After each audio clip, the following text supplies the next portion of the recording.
వృద్ధ తల్లిదండ్రులు వాళ్ళ రెక్కల కష్టం, వాళ్ళ రక్తాన్ని చెమటగా మార్చి తమ పిల్లల్ని తాము తిన్నా తినకపోయినా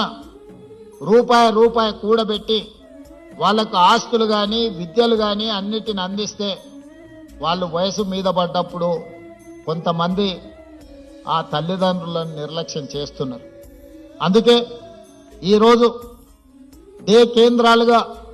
వయసు మీద పడిన వాళ్లకు ఒక రిక్రియేషన్ ప్లేసు, అక్కడ అన్ని వసతులతో దేశంలోనే మొట్టమొదటిసారి వయసు మీద పడిన కుటుంబ సభ్యులకు ఈరోజు ప్రభుత్వమే కుటుంబంగా మారి వాళ్ళందరినీ ఒక దగ్గరికి తీసుకొచ్చి వాళ్ళందరినీ కూడా ప్రణామ్ పేరు మీద వాళ్ళందరినీ ఒక దగ్గరికి చేర్చి వాళ్ళకు అవసరమైన మానసిక ఉత్సాహాన్ని అందించడమే కాకుండా ఈ సమాజం కోసము తమ కుటుంబ సభ్యుల కోసము సర్వం త్యాగం చేసిన తల్లిదండ్రులను ఆదుకోవాలని ఈరోజు ప్రణామ్ కార్యక్రమాన్ని కూడా మన ప్రభుత్వం తీసుకున్నది.